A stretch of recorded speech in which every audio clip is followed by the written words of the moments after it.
आपका स्वागत है। खबरें शुरू करो उससे पहले नजर डालते हैं आज की हेडलाइंस पर।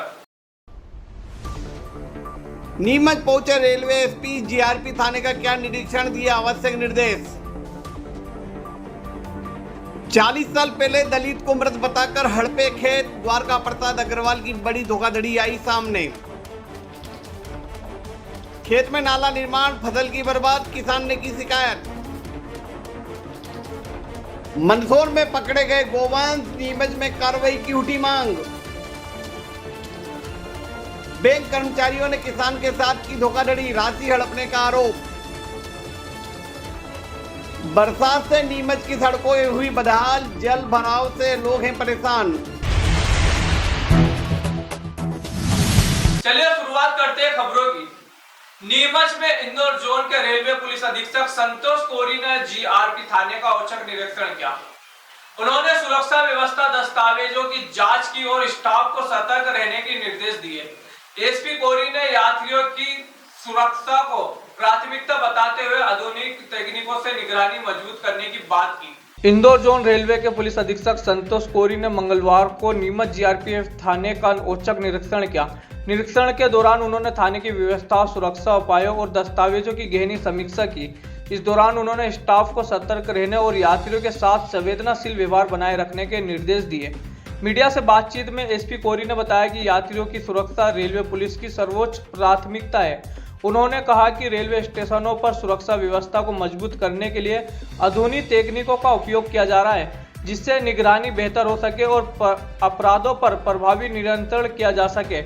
एसपी कोरी ने रेलवे सुरक्षा बल, आरपीएफ और जीआरपीएफ की कार्यप्रणाली, थानों के आधुनिकीकरण, रेलवे संपत्ति की सुरक्षा और यात्रियों की सहायता जैसे विषयों पर भी जानकारी साझा की। उन्होंने यात्रियों से अपील की कि वे किसी भी संदिग्ध व्यक्ति या गतिविधि की जानकारी तुरंत रेलवे पुलिस को दे, जिससे समय पर कार्रवाई की जा सके। ये रेलवे पुलिस इंदौर इकाई के अंतर्गत नीमच का रेलवे पुलिस का थाना आता है। ये हमारा शासकीय रेलवे पुलिस है और इस थाने के अंतर्गत जो कार्रवाई हो रही है इसके लिए प्रतिवर्ष एक वार्षिक निरीक्षण होता है जो पुलिस निरीक्षक के द्वारा किया जाता है। उसी के अंतर्गत आज नीमच रेलवे पुलिस का कार्रवाई देखने के लिए। सर, अभी आपके द्वारा निरीक्षण किया गया, अपराधों की समीक्षा की गई, क्या कुछ निर्देश दिए जा रहे हैं और वर्तमान स्थिति को लेकर क्या कहेंगे? वर्तमान में अभी नए स्टेशन अभी शिफ्टिंग किया हुआ है, नए स्टेशन बन रहे हैं, ट्रेनों की संख्या बढ़ रही है, लोगों की आवाजाही भी बढ़ रही है। तो किस प्रकार से हम जो है पेट्रोलिंग ज़्यादा से ज़्यादा स्टेशनों में रखें और जो भी अपराध घटित हो रहे हैं उनका त्वरित कार्रवाई करके निराकरण किया जाए, इस संबंध में निर्देश दे रहे हैं। इसके अलावा जो थाने के रिकॉर्ड वगैरह हैं उनको अद्यतन करना, उनको मेंटेन करना, इसके बारे में लोग। सर, रेलवे की जो अपराध हो रहे हैं उसकी सुरक्षा को लेकर कोई खास कदम उठाए जा रहे हैं? रेलवे के लिए हम लोग जो है जितने भी हमारे लोग हैं इनके लिए हम लोग अलग अलग प्रशिक्षण कर रहे हैं। अभी कंप्यूटराइजेशन वगैरह बहुत ज़्यादा हो रहा है, डिजिटलाइजेशन भी हो रहा है, उसके बारे में हमारी कंप्यूटर शाखा है, उनका समय समय प्रशिक्षण देते हैं। हमारे मुख्यालय स्तर पे भी प्रशिक्षण रेलवे में और पुलिस मुख्यालय स्तर से भी प्रशिक्षण सब लोग को। सर, किस तरह की जैसे घटनाओं आए दिन घटनाएं दिखने आती है ट्रेन में यात्रियों के साथ साथ, कभी मोबाइल चोरी, कभी स्नैचिंग जैसी, इन सर अपराधों को रोकने के लिए किस तरह के प्रयास? ज़्यादातर हम लोग के यहाँ पर जो है अभी मोबाइल चोरी होते हैं और मोबाइल चोरी में जो है हम लोग ने लास्ट ईयर करीब 700 प्रकरणों में, पूरा इंदौर की बात करूँ तो 1 करोड़ रुपए से ज़्यादा की मोबाइल हमने रिकवर करके लोगों को लौटा दिए।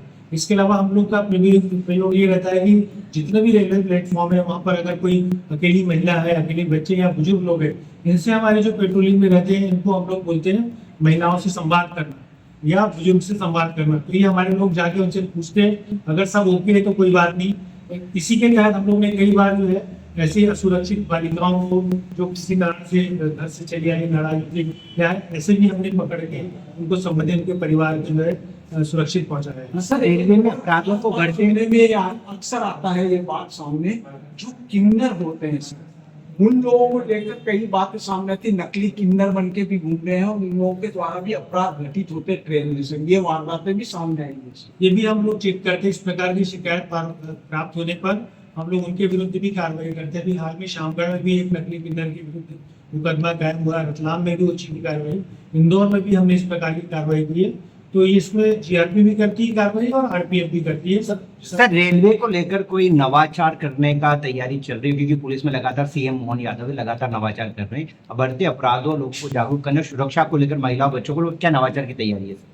यही जो हम लोग जो महिला संवाद या जो अकेले बुजुर्ग यात्रियों से संवाद करते हैं, जागरूकता के हमारे कार्यक्रम चलाए जाते हैं। समय समय पर हम लोग ने रेल रक्षा समिति बना रखी, जिसमें कुछ सिविलियंस भी रहते हैं, उनके माध्यम से प्रचार प्रसार करते हैं, बैनर पोस्टर लगाते हैं, माइक के माध्यम से प्लेटफॉर्म पे जब घटनाएं इस प्रकार की होती है अवेयर करने के अनाउंसमेंट भी कराते रहते हैं। इसके अलावा हमारा रेलवे का हेल्प ऐप भी है, रेल मदद ऐप है। उस ऐप के माध्यम से अगर कोई व्यक्ति थाने नहीं आ पाता है, कोई घटना होती है, तो हमारी पेट्रोलिंग जो पार्टी रहती है, जिस भी थाने की रहती है, जैसे रतलाम की पेट्रोलिंग पार्टी है, अगर वो नीमच तक आ रही है और कोई जावरा या मंदसौर में कोई घटना कोई कंप्लेन करता है, तो वहां पर वो अटेंड करती है, उनको त्वरित सहायता हम लोग। सर जीआरपी थाने में आधुनिकीकरण को लेकर क्या करते हैं?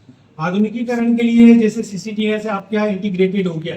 इंटीग्रेटेड में जो है आईसीजीएस सिस्टम है, जिसमें पूरा क्रिमिनल जस्टिस सिस्टम को एकीकृत कर रहे हैं।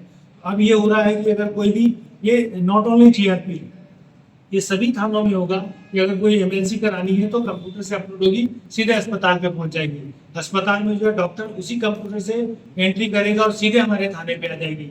इसी प्रकार से कोई एफआईआर हो रही है तो एफआईआर भी हम लोग सीधे उससे जीरो की कायम होती है, हमारे थाने में आ जाती है।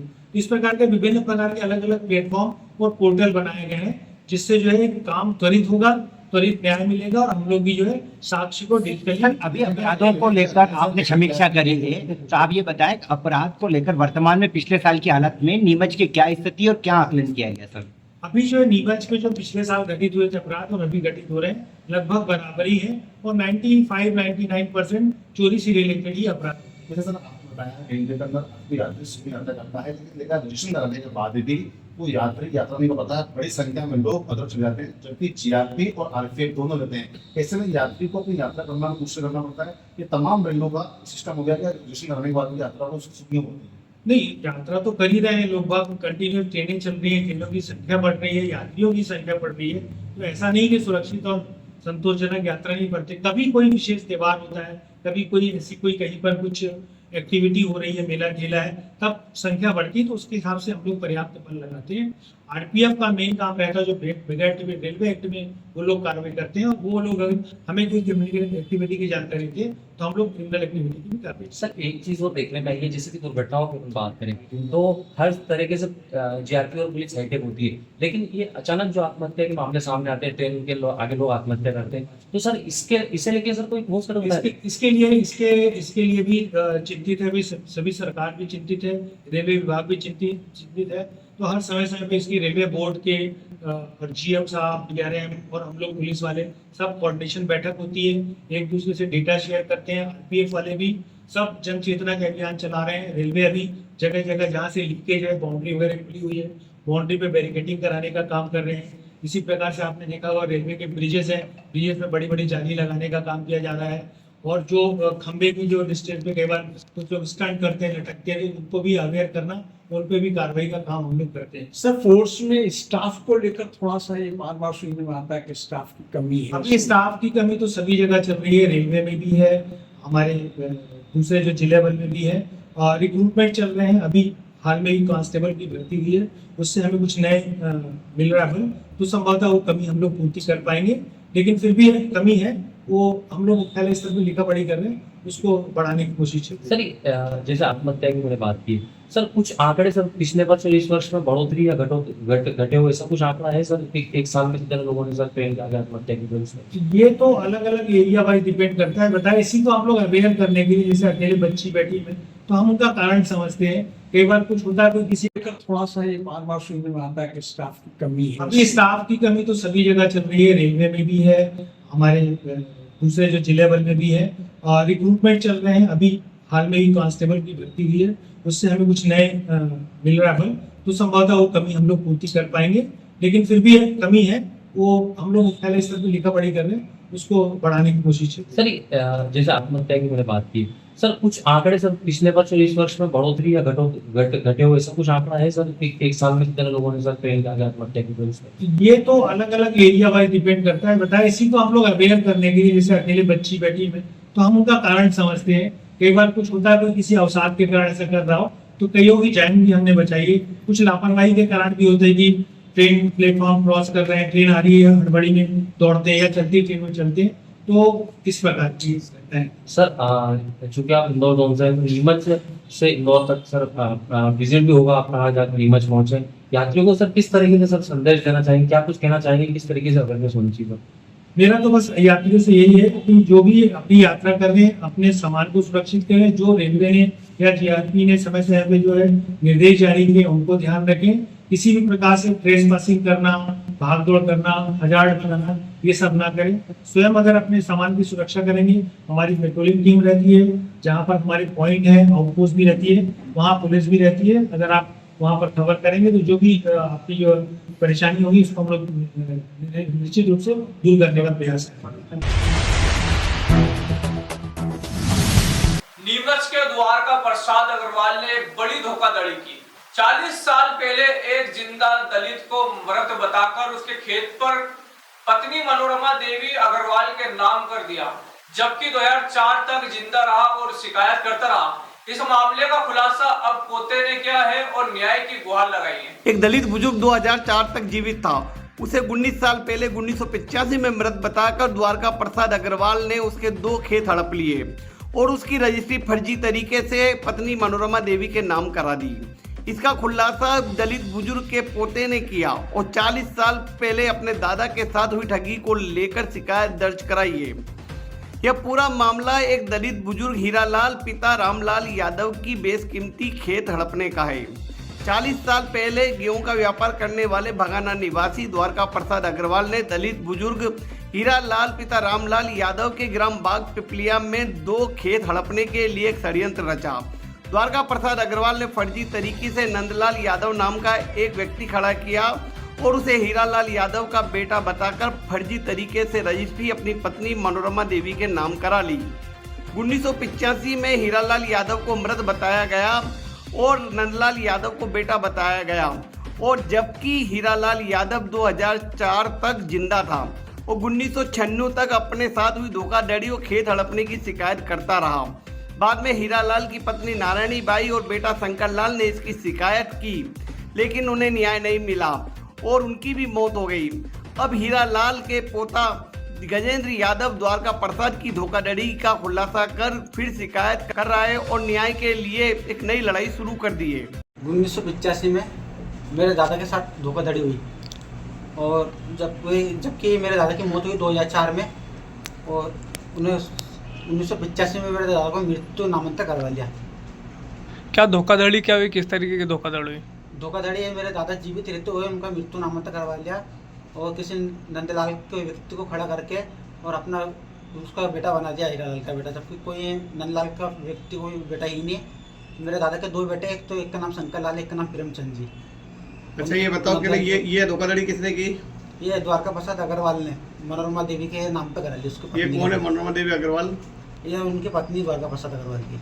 अच्छा क्या हुआ था सर? वो धोखाधड़ी हुई हमारे साथ में सन 85 से लेकर 2004 तक तो मेरे दादा जिंदा थे। हाँ। और सन 85 में मृत्यु नामांतरण करवा लिया, जबकि कोई नंदलाल को नाम से खड़ा करके, नंदलाल तो हमारे परिवार में कोई भी नहीं है, और खाली मेरे दादा के 2 बेटे, एक का नाम शंकर लाल, एक का नाम प्रेमचंद जी। तो इस मामले में पहले शिकायत की गई थी? मेरे दादा ने भी कई जगह शिकायत करी। अच्छा, जीवित रहते समय? जीवित रहते समय कई जगह से बुजुर्ग थे सर, ज़्यादा क्या तबीयत भी बिगड़ गई थी फिर उनकी, तो उस वजह से क्या फिर वो उठा चला भी नहीं जाता था उनसे। तो ये आपके पास जो दस्तावेज है इससे पता चला है? हाँ सर, ये हमारे पास दस्तावेज है, ये है मृत्यु नामांतरण और ये द्वारका प्रसाद अग्रवाल के फर्जी कागज। तो कहाँ शिकायत की आपने? हमने आजस थाने में भी शिकायत करी, बघाना थाने में भी शिकायत करी, मेरे दादा ने भी कई जगह शिकायत करी, मंदसौर में भी कई जगह शिकायत करी, अन्याय थाने में शिकायत करी मेरे दादा ने भी, मेरे पापा ने भी कई जगह शिकायत करी। तो अभी तक कोई कार्रवाई नहीं हुई? कोई कार्रवाई नहीं हुआ सर। इस चक्कर में मेरे पापा ने खुद ने आत्महत्या कर ली। अच्छा, जमीन के चक्कर में। तो अभी तक जमीन नहीं मिल पाई है? अभी तक जमीन नहीं मिली। तो इसका दोषी किसे मानते हैं आप? इसके द्वारका प्रसाद अग्रवाल। द्वारका प्रसाद अग्रवाल ने जो धोखाधड़ी और फर्जीवाड़ा किया उसके प्रमाण दस्तावेजों में मिल रहे हैं। 20 मई 1985 को दलित हीरालाल यादव को मृत बताकर नंदलाल के नाम मृतक नामांतरण कराया गया और फिर नंदलाल से द्वारका प्रसाद ने अपनी पत्नी मनोरमा देवी के नाम रजिस्ट्री कराई और नामांतरण करा लिया। बड़ा सवाल यह है कि हीरालाल यादव के नंदलाल नाम का कोई बेटा नहीं है, तो फिर नंदलाल आया कहाँ से? दूसरा सवाल यह है कि हीरालाल यादव जब 2004 तक जीवित था तो 1985 में मरा कैसे? इसको लेकर अब खुलासा हो रहा है। गजेंद्र यादव कहते हैं कि इस मामले की शिकायत मेरे दादा ने 1996 तक की। उसके बाद मेरी दादी नारायणी बाई और मेरे पिता शंकर लाल यादव शिकायत करते रहे, लेकिन कोई कार्रवाई नहीं हुई। अब मैं तीसरी पीढ़ी का हूँ जो इस पूरे मामले की शिकायत कर रहा हूँ। मेरी मांग है कि द्वारका प्रसाद अग्रवाल और मनोरमा देवी अग्रवाल के खिलाफ कार्रवाई की जाए। एक दलित बुजुर्ग का खेत हड़प कर उन्होंने हमारे खेत पर कब्जा किया है, जो हमें दिलाया जाए। इस मामले में द्वारका प्रसाद अग्रवाल से पक्ष जानना चाहा तो उन्होंने कहा कि मैं इस मामले में अभी कुछ नहीं बोलूंगा, पूरा मामला कोर्ट में चल रहा है, मेरे वकील जवाब देंगे। नीमच जिले के मेघपुरा क्षेत्र में एक किसान ने पीडब्ल्यूडी विभाग के ठेकेदार पर उसकी निजी कृषि भूमि पर अवैध नाला निर्माण करने का गंभीर आरोप लगाया है।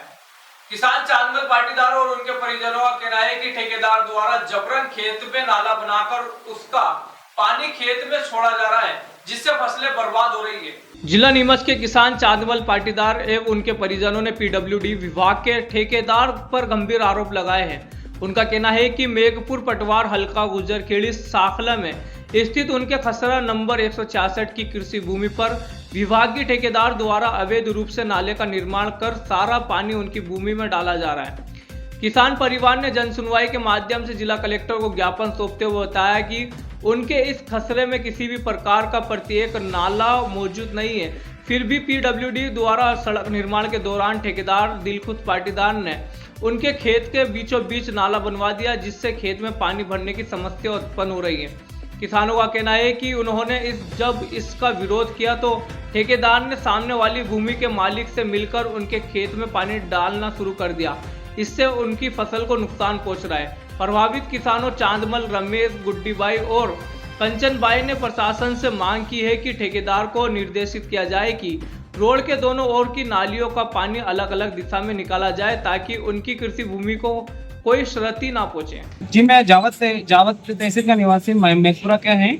हमारे यहाँ पर एक लोक निर्माण विभाग द्वारा एक सड़क निर्माण किया जा रहा है, जिसमें हमारे खेतों के आसपास कोई प्राकृतिक रूप से नाला नहीं है, लेकिन पीडब्ल्यूडी ठेकेदार द्वारा वहाँ पर नाला निकाला गया है, जिसकी वजह से हमसे 10 से 20 किसानों के खेतों में भारी पानी भर चुका है, जिससे हमारी किसानी में दिक्कत हो रही है, बुआई वगैरह नहीं कर पा रहे हैं। और होना ये चाहिए कि सड़क के दोनों तरफ ड्रेनेज देखिए, सड़क की दोनों तरफ का पानी अलग अलग साइड में निकल के जो नाले रहते हैं प्राकृतिक रूप से वहाँ पर निकलना चाहिए, लेकिन उन्होंने किसी निजी जमीन भूमि की वजह से हमारे खेतों में पानी का नाला देके हमारे यहाँ पर कटाव वगैरह कर दिया। पूरा पानी ये जो नाला निकाला गया है किसकी जमीन है? ये हमारी निजी जमीन है। उसी जमीन पे निकाल उससे पहले रोड को क्रॉसिंग किया है, बीच से रोड गया है तो उसमें से क्रॉस देके हमारे इधर पानी दे दिया गया है। ड्रेनेज दोनों तरफ होनी चाहिए। अभी आपने अंदर शिकायत की, क्या कहा? शिकायत का कहा कि आज दिन में या कल तक हम इसकी सुनवाई करके वहाँ पर मौका मुआयना देख के हम उसको नाले को जैसा भी होगा उचित ये लोक निर्माण की क्या प्लानिंग है? आगे कहीं रास्ता जा रहा है, कॉलोनी कट रही है या किसी निजी राजस्थान सीमा को जोड़ रही है? क्या मार्ग निकाला है क्या? पहले पुराना मार्ग था, आम रास्ता था, उस पर सड़क निर्माण किया गया राजस्थान सीमा। इसमें आप लोगों की खेतों की जमीन भी जा रही है क्या? मार्ग जा रही है। इसके लिए आपने कभी विरोध नहीं उठाया? नहीं, हमारी खेतों की जमीन गई है, तो अब जब उन्होंने मार्किंग किया था तो तब हमने हमारे खेतों की बाउंड्री पीछे ले ली थी, लेकिन हमारे अपोजिट डायरेक्शन में जो भी खेत थे उनकी बाउंड्री उन्होंने नहीं हटाई है और वहाँ पर उन्होंने नाला भी नहीं निकाला है। अभी तो हमारी तरफ ही सारा पानी आ रहा है, पूरे सारे क्षेत्र का। क्या चाहते हैं आप लोग? हम चाहते हैं साहब कि वो नाला बंद हो, वहाँ से दोनों तरफ अपनी अपनी रोड के दोनों साइड का ड्रेनेज में पानी दोनों साइड में जाकर नाले में मिले, पाइप हटा दिया जाए। कौन से क्षेत्र का मामला है ये? सर जावत तहसील का मामला है, मेघपुरा गुजरखेड़ी साखला उसकी ग्राम पंचायत कमलेश पाटीदार सिंह। राजस्थान के मध्य प्रदेश होते हुए महाराष्ट्र तक गोवंश की क्रूर तस्करी का गंभीर मामला उजागर हुआ है, जिसमें पशुओं को अमानवीय तरीके से वाहनों में भरकर कत्लखाने तक पहुंचाया जा रहा है। हाल ही में मंदसौर में पकड़े गए कंटेनर में 81 गोवंश की दर्दनाक हालत ने न सिर्फ पशु पूर्ति की सारी हदें पार कर दी है, बल्कि धार्मिक आस्था को भी गहरी ठेस पहुंचाई है। राजस्थान से मध्य प्रदेश होते हुए महाराष्ट्र तक गोवंश की क्रूर तस्करी का मामला सामने आया है, जहां गो तस्कर भूखे प्यासे पशुओं को कंटेनरों, पिकअप और पैसेंजर तूफान वाहनों में ठूस कर महाराष्ट्र के कत्लखानों तक पहुंचा रहे हैं। हाल ही में 22 जून को मंदसौर जिले के पिपलिया में पुलिस ने 81 गोवंश से भरा एक कंटेनर ट्रक पकड़ा, जिसमें जानवरों को डबल पट्टी से बांधकर क्रूरतापूर्वक यातनाएं दी जा रही थी। इस घटना ने न केवल पशु क्रूरता की हदें पार कर दी है बल्कि हिंदू धर्म की आस्था को भी ठेस पहुंचाया है। पकड़े गए आरोपी मुख्यतः एक विशेष वर्ग से जुड़े हैं जिनका क्षेत्र में शांति भंग करने का मकसद भी संदेह के दायरे में है। इससे पहले नीमच के नया गांव पुलिस ने भी गोवंश तस्करी करते हुए एक कमर्शियल तूफान वाहन को जब्त किया था। मंदसौर के मुल्तानपुरा क्षेत्र के गो तस्करों की हरियाणा में भी गिरफ्तारी हुई है, जिसकी वीडियो सोशल मीडिया पर वायरल हुई थी। इन घटनाओं के मद्देनजर उच्च स्तरीय जांच और कड़ी कार्रवाई की मांग उठ रही है। निवेदक की मांग है कि गो तस्करी के आरोपियों की संपत्ति जब्त की जाए, आरोपियों के विरुद्ध रासुका लगाकर सख्त कार्रवाई की जाए तथा अवैध मकानों को ध्वस्त किया जाए। साथ ही गोवंश की तस्करी पर दंड को बढ़ाकर 10 वर्ष तक कारावास करने एवं पकड़े गए पशुओं के भरण पोषण का 1 वर्ष तक का खर्चा आरोपियों से वसूलने का प्रावधान किया जाए। साथ ही SIT जांच के माध्यम से यहां पता लगाया जाए कि कई इस अवैध कारोबार के तार देशद्रोही संगठनों से तो नहीं जुड़े हुए। इससे प्रदेश में गोवंश की सुरक्षा एवं धार्मिक आस्था की रक्षा को मजबूती मिलेगी। गोवंश तस्करी के मामले निरंतर बढ़ते जा रहे हैं।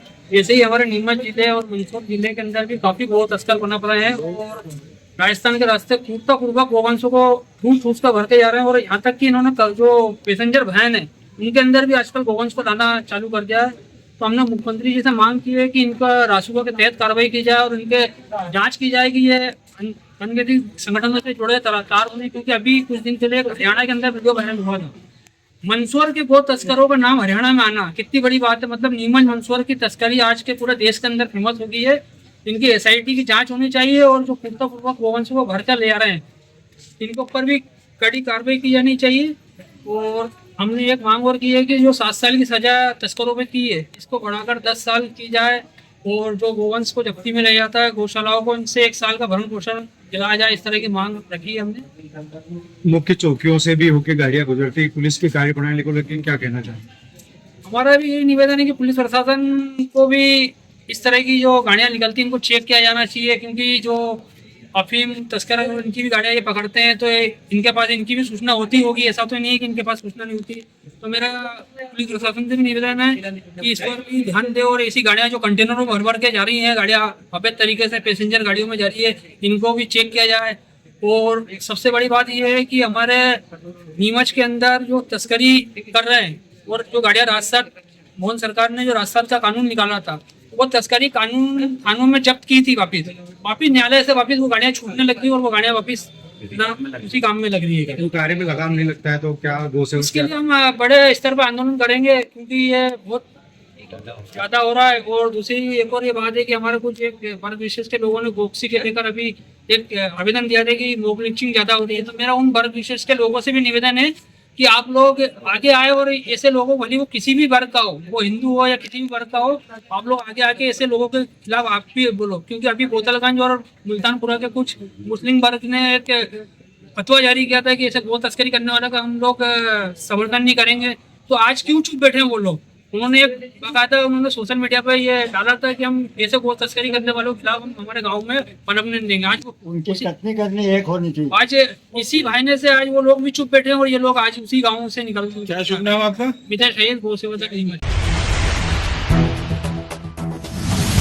इंदौर जाने की आवश्यकता नहीं। 11 मल्टी स्पेशलिटी हॉस्पिटल नीमच में उपलब्ध है। अंचल का एकमात्र अत्याधुनिक सर्व सुविधा युक्त 150 बेडेड हॉस्पिटल, जहां आपको 24 घंटे इमरजेंसी सुविधा उपलब्ध मिलेगी। साथ ही सभी बीमारियों का इलाज, जांचें तथा दवाइयां एक ही स्थान पर उपलब्ध है। 20 स्पेशलिस्ट डॉक्टर की विशाल व अनुभवी टीम के साथ उपलब्ध सेवाएं, अस्थि रोग, शिशु रोग, महिला एवं प्रसूति रोग, लेजर सर्जरी, न्यूरो एवं स्पाइन सर्जरी, यूरोलॉजी, जनरल एवं लेप्रोस्कोपी सर्जरी, क्रिटिकल केयर एवं ट्रॉमा, मुख कैंसर रोग, जनरल मेडिसिन, फिजियोथेरेपी। इसके अतिरिक्त 15 बेडेड अत्याधुनिक मशीनों युक्त ICU, ultra modern 7 bedded dialysis unit, 10 bed नवजात शिशु and ICU, 4 modular operation theatre, अत्याधुनिक लैब एवं रेडियोलॉजी विभाग, सर्व सुविधा युक्त वार्ड एवं प्राइवेट रूम, 24 घंटे एम्बुलेंस सुविधा। नीमच जिले के ग्राम मोरवन के किसान सूरजमल बंजारा ने सेंट्रल बैंक पीपलिया राव जी के 2 कर्मचारियों पर लोन के नाम पर उनकी फसल सहायता राशि हड़पने का गंभीर आरोप लगाया है।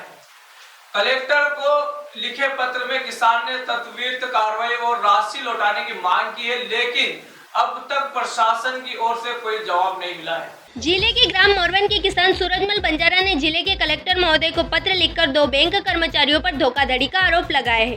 सूरजमल का कहना है कि सेंट्रल बैंक शाखा पिपलिया रावजी के 2 कर्मचारियों ने लोन दिलाने के नाम पर उनकी किसान सम्मान निधि, फसल बीमा एवं फसल मुआवजे की राशि उनके खाते की बजाय अपने खोल रखे खाते में ट्रांसफर कर निकाली।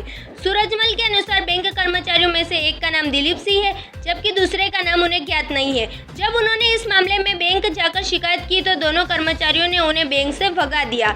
इसके बाद उन्होंने इस मामले की शिकायत अनुविभागीय अधिकारी जावद और कलेक्टर नीमच से भी की, लेकिन अब तक कोई कार्रवाई नहीं हुई है। किसान ने कलेक्टर से आग्रह किया है कि वे इस मामले में त्वरित और उचित कार्रवाई करते हुए उनके खाते में से उनकी फसल सहायता राशि जमा कराए और दोषी कर्मचारियों के खिलाफ कड़ी कार्रवाई करे। इस मामले पर प्रशासन की ओर से अभी तक कोई प्रतिक्रिया नहीं आई है। रावजी से 2 कर्मचारी आए, बैंक के पावती लगे 1.5 पावती में बोले हम पावती बढ़ा देंगे, 20% लेकर 5 लाख का लोन करवा देंगे।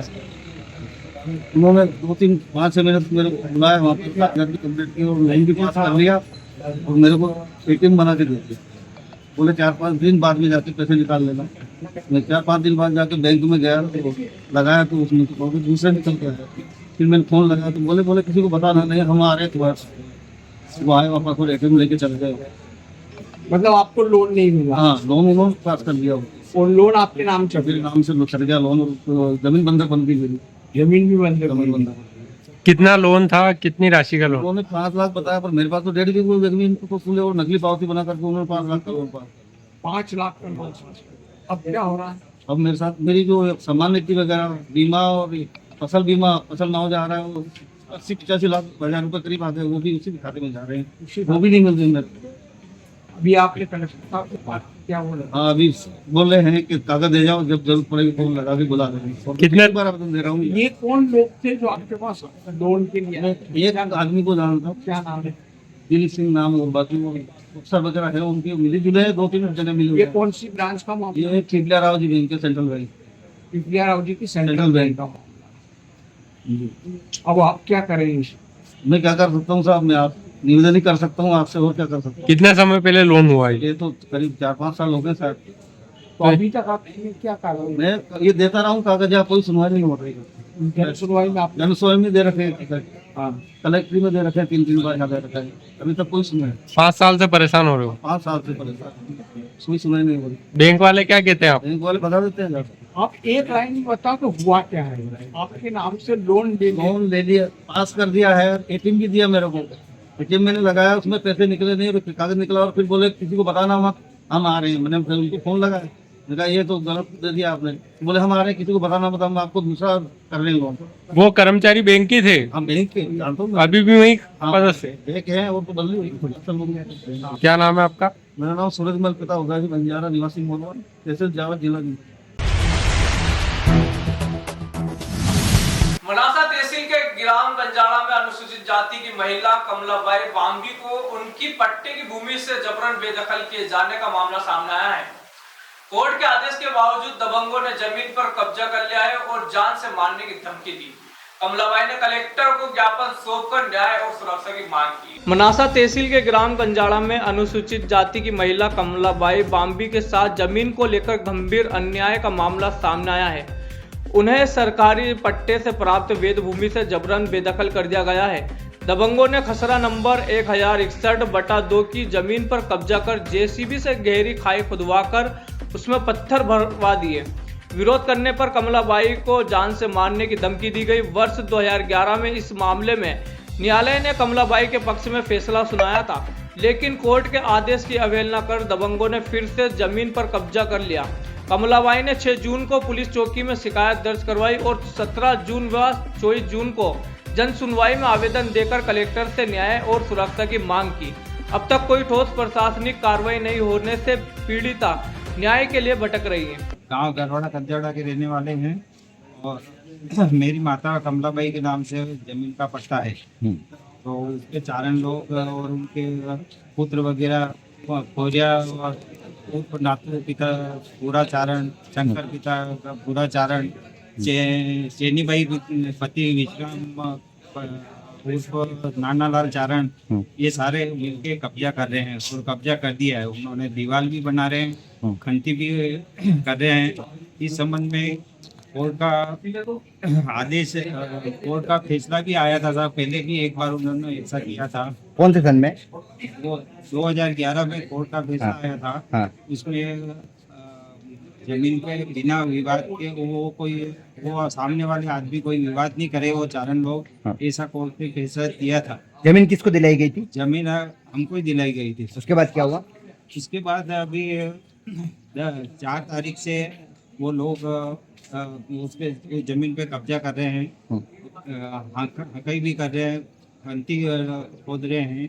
अभी आप न्यायालय के वापस क्या रहा? न्यायालय गए तो ये फैसला हमारे पक्ष में ही हुआ है और उसमें लिखा एक कोर्ट का आदेश है कि इसमें कोई भी वो अड़चन पैदा नहीं करे। चारण लोग इसमें कोई भी, हम कुछ भी कब्जा करें उसमें कोई अड़चन नहीं पैदा करे, ऐसा कोर्ट का निर्णय दिया है।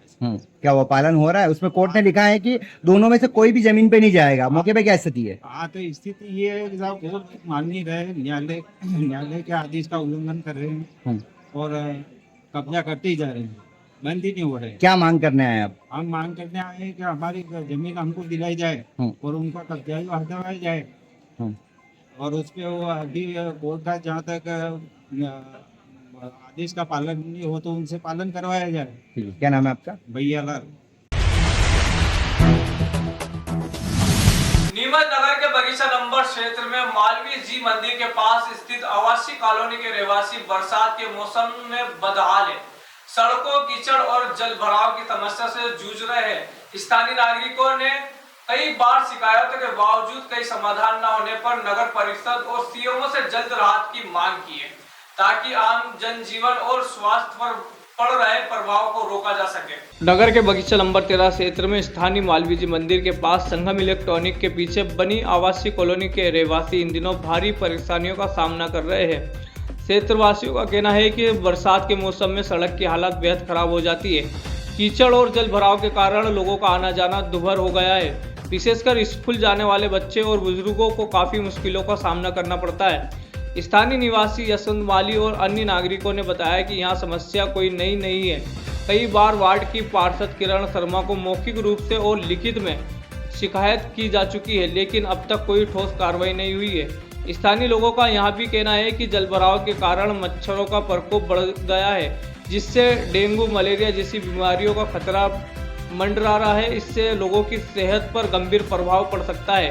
क्षेत्रवासियों ने सीएमओ और नगर परिषद से की अपील। रहवासियों ने नीमच नगर परिषद के मुख्य नगर पालिका अधिकारी सीएमओ से निवेदन किया है कि जल्द से जल्द सड़क निर्माण कार्य कराया जाए ताकि बरसात के मौसम में होने वाली असुविधा से राहत मिल सके। साथ ही कीचड़ और पानी की निकासी की उचित व्यवस्था की जाए। बगीचा नंबर 13 में चलते रोड का अभी तक निर्माण नहीं किया गया है और सारी गलियों का निर्माण किया जा चुका है। और हमारी वार्ड पार्षद किरण शर्मा है और जब वोट लेने आए थे वो, तो उन्होंने बोला था कि मैं खड़े रह गए और आपका रोड का निर्माण करूँगा। कितने अपने बहुत अच्छे वोटों से हमने उनको जिताया है। कितनी जगह समस्या आ रही, कैसी समस्या? मतलब 2 गली और बाकी रह रही है, बाकी सबका निर्माण हो चुका है। बारिश के दिन है तो बारिश के दिन में मतलब पानी भरा रहता है और गड्ढे रहते हैं और बच्चे स्कूल जाते हैं तो मतलब पैर स्लिप हो जाते हैं, गाड़ी स्लिप हो जाती है और काफी समस्याओं का मतलब सामना करना पड़ता है। और अब इसका तो कोई हमको कुछ मालूम नहीं है और क्या कहते हैं, बस आश्वासन पर ही मिलता है। मौखिक रूप से कई बार बोला जा चुका है कि हमारी गली का निर्माण किया जाए, तो बोले कि हाँ करवाएंगे और अभी तक कोई ध्यान नहीं दिया जा रहा है। और पानी भरा रहता है, मच्छर रहते हैं और डेंगू जैसी समस्याओं का मतलब बीमारियों का सामना करना पड़ता है। मच्छर ज्यादा पैदा होते हैं और सभी परेशान उस गली मिला। हाँ, मतलब अभी तो क्या उन्होंने सीएमओ साहब को चलते मतलब फॉरवर्ड किया है, वो क्या कार्रवाई करते हैं उसके बाद की प्रक्रिया जो भी है। तो यहाँ थी दिन भर की खबरें। इजाजत दीजिए राजा कुरैशी को और आप देखते रहे न्यूज़ टुडे न्यूज़।